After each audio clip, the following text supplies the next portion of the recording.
Welcome back to The Doctor Is In. I'm here at Good Samaritan Hospice House in Wexford, Pennsylvania. I'm here with Dr. Dina Dosh, and she's going to help us through what hospice is and who comes here.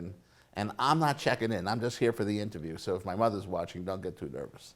Thanks for having me, Dr. Schneiderman. Oh, thanks for being here.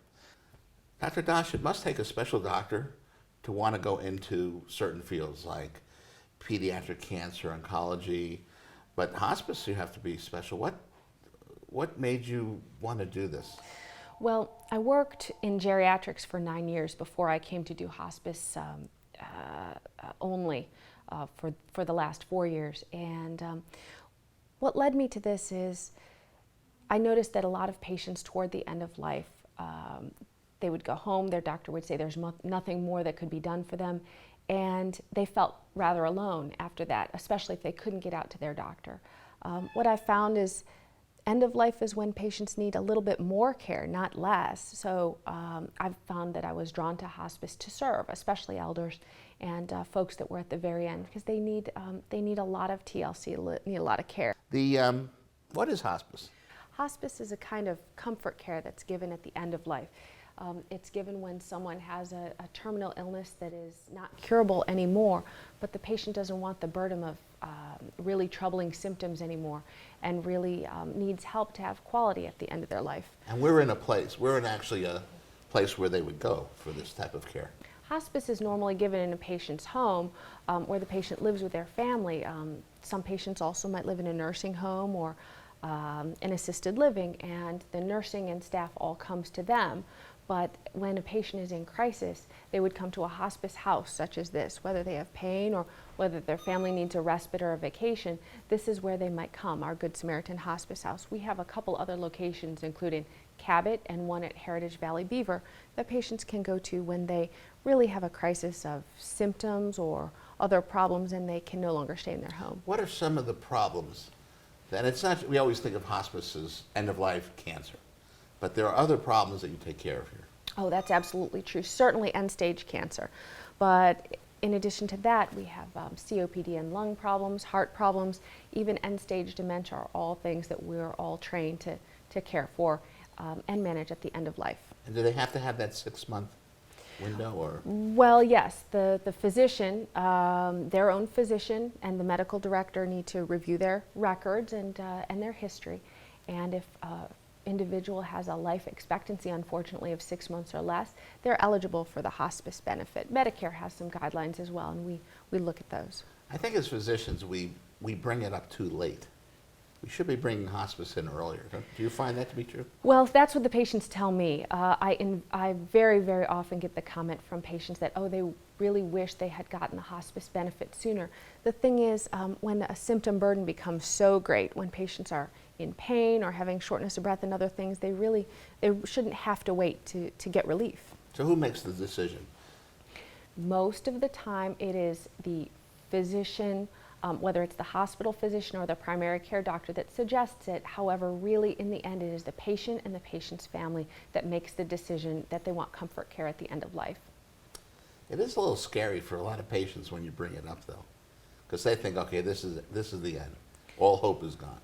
Well, I know what you mean, and a lot of patients do have a lot of trepidation, but the truth is, if you look at the statistics, certain end-stage diseases, some end-stage cancers, like pancreatic cancer and certain lung cancers, and even very end-stage congestive heart failure, people do better and actually live just a little bit longer when they get comfort care. I think that the reason for that is people, they eat better, they function better when their pain and shortness of breath are taken care of, and other symptoms as well. They have a whole team of professionals devoting themselves to the patient's comfort and well-being, quality of life, and patients do tend to live a little bit longer in the end stage on hospice and certain diagnoses. Dr. Dosh, you had mentioned that some of the care is given at home. Is that 24/7? Well, we are available 24/7 for here emergencies. It's 24/7. Here it's 24/7. Here we are staffed with skilled nurses, LPNs, nurses' aides, and even the physician, that's me, comes and makes rounds a couple times a week. But here it's 24/7. At home, though, our professionals are available 24/7 for problems and things like that. But One of the things we do is prepare the family because we can anticipate these kind of problems. We're professionals, we've been trained, the nurses have been trained. We know the typical things that are going to happen, and we can take care of these symptoms and prepare the family before the symptom even occurs. What are these comfort kits that I hear about? Comfort kits have a number of medications in them. They're designed to help most of the symptoms we run into at the end of life: shortness of breath, restlessness. Marijuana. There's no marijuana, but there are other medications that can make you feel equally as peaceful. So Dr. Dosh, we get sometimes the idea, and families have it too, that you move someone to hospice and you might as well just kiss them goodbye and they move on to eternity in 3 days. There are studies that show that patients live longer under a hospice. Well, some patients at certain end-stage cancers, also very end-stage congestive heart failure, they did studies, and it did prove that patients that are on hospice getting comfort care, they do have a little bit longer life expectancy. And I'll tell you, families, I have been with a lot of families that after their loved one passes on, they hate the medical team that was taking care of them, they hate some of the doctors, they feel a lot of frustration, but they always rave about the hospice nurses. I have never had a family that didn't rave how good the hospice care was. The key to hospice care is focusing on the whole patient. You don't want to just focus on one symptom or the next when a patient is at the end of their life and you can't cure them. It's different when you're trying to cure someone, you're focused in on that science. But when we try to comfort a patient and take care of their symptoms, the key is focusing on them as a whole, and that does improve the quality of life, especially at end of life. Dr. Dosh, if you move into hospice with the intention of keeping someone comfortable for, let's say, 3 or 4 months because they have end-stage heart failure or COPD, and they suddenly start getting better, and do you move people out of hospice in that regard? Well, you know, it's very interesting that you bring that up because that happens a lot. A lot of times there's folks with, like you say, end-stage COPD, congestive heart failure, and what we do is the comfort care. We may cut back on their other medications, and a lot of times they do temporarily feel better. However, it's not unusual for people to outlive that 6 months and actually improve, because sometimes comfort care is what they needed all along. If that happens and they are improving, we do discharge them from hospice, and we can consult something called palliative care. It's a home care benefit, and that way they can have their symptoms managed through a home care benefit. Concordia Visiting Nurses, for instance, or some other company, but if they don't have that 6-month life expectancy, they can still get that symptom management.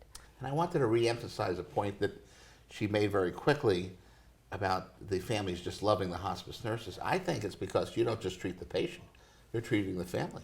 That's true. We do take a great deal of time with the family to teach them, to counsel them, to educate them, and sometimes just to listen. This can be a very difficult time for not only the patient with their symptom burden, their spiritual burdens, but also the family. And we do work with them, and even after the end has come and the patient has passed on, we have bereavement services that are very, very helpful to the patient. We have a camp for children that have lost a loved one, and also bereavement services in the community. And this Camp Erin that Dr. Dosh is talking about, who my daughter actually volunteered at, is an amazing thing. And we're going to see a video at the end of the segment on Camp Erin, and this is by the Moyer Foundation, which is a national foundation. They run 30 plus of these camps. There's one here in Pittsburgh that takes kids that have lost a loved one, a family member, and puts them for a 3-day camp, which also has some therapeutic qualities with volunteers there. My daughter had an amazing experience there. The camp is free to anyone who has a child that needs this type of this therapy is what it is. These kids in school that may know another child or friend that may have lost a grandparent or a parent, but they're not that common. But all these kids at Camp Erin are suffering from a loss, and I think this is just the Moyer Foundation for doing this is just amazing, and it's free. And we'll give you some information about it at the end of the segment. Dr. Dosh, are hospices like aspirin, all aspirin alike? Remember those commercials? Or are they alike, or do they do the same stuff? Well, all hospices provide the same basic level of care. We're regulated by Medicare, but hospices do other things differently. For instance, some hospices, such as Good Samaritan Hospice, provide inpatient units where the patient can go if they're having a crisis. Other hospices, they can't provide that, but say if a person is in crisis, they send them to a local nursing home or to a local hospital bed and they staff it for the patient. Some hospices do other services than others, but we all provide the same basic level of care. And is here at Good Samaritan Hospice, or there's another hospice and I'm blocking on it, and it has some sort of a religious thing in the title. Are these religious? Is this a cult thing? Hospices are not necessarily religious. Good Samaritan Hospice, it does happen to be a Christian organization, and our mission is to serve the community to the best of our ability without regards to pay. But people do not have to be affiliated with any particular faith nor any faith at all. We certainly can pray with a patient if they would like, but and religious type services are offered for everyone, different faiths. But if a patient has no faith at all, they do not need to participate. They don't need to adhere to any kind of belief. We're the ones that are there to serve. And actually, you have a chapel here that's non-denominational. Yes. And actually, we're going to go around with one of your nurses, Jan, and take a tour of the hospice here, and we'll see that small chapel. It's lovely. This is our kitchen area. We have it available for our families and our patients.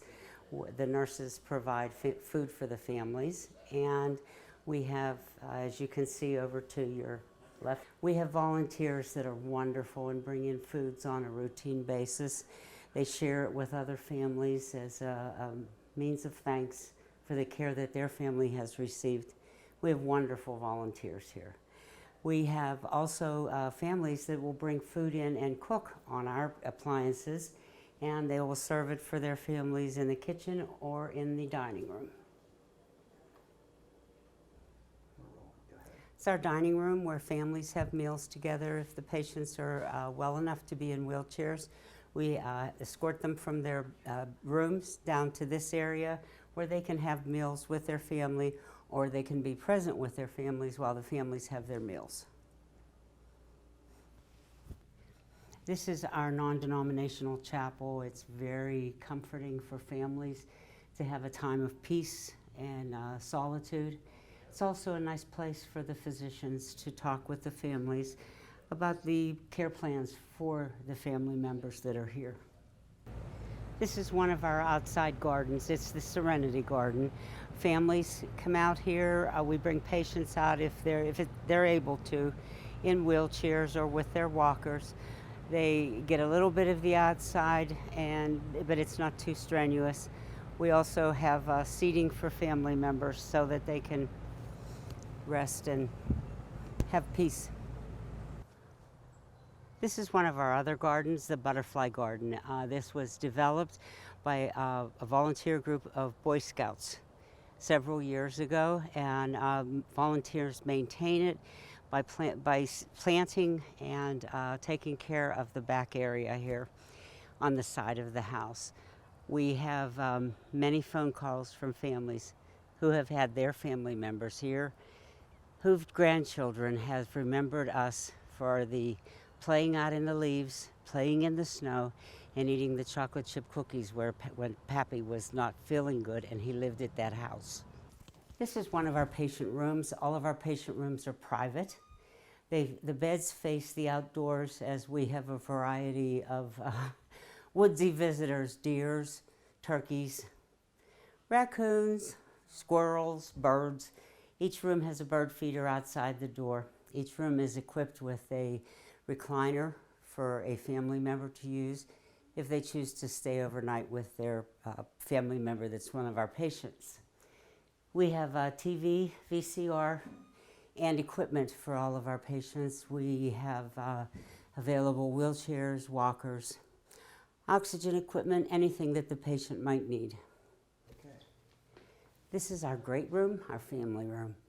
We have many visitors and patients' families who sit here to reminisce, to share stories, to have a quiet, thoughtful time. This great room is a gathering place of families, friends. Oftentimes patients are brought out in wheelchairs or walkers so that they can get a different view than that of their private room. Families often share their sorrows here, their remembrances, and a lot of ancient history, if you'll call it that. So this place is really beautiful. I mean, you could live here. No longer than 6 months.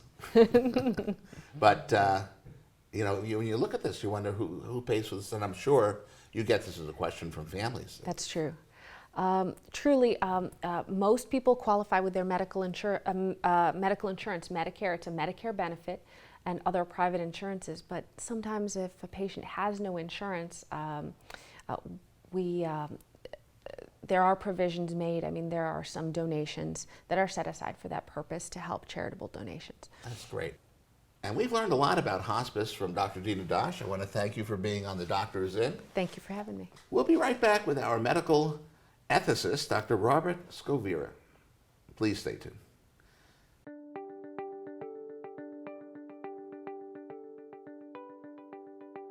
One in 20 children will experience the death of a parent before they reach their 15th birthday. 1 in 5 will lose another significant person they love. Camp Erin Pittsburgh is a weekend overnight camp that offers support to what is often a forgotten population, grieving children.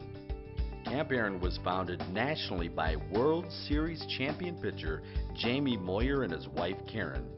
Partnering with Good Samaritan Hospice, Camp Erin Pittsburgh serves kids and teens ages 6 through 17 and is held every summer at the YMCA Camp Conaquee Spencer, 30 miles north of Pittsburgh.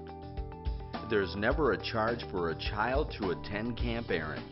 Generous donors and volunteers make it possible to support kids in a life journey that has been touched by grief.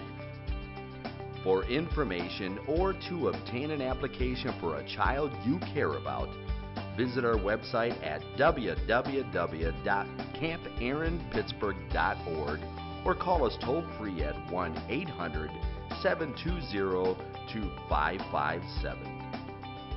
Good Samaritan Hospice is a mission of Concordia Lutheran Ministries.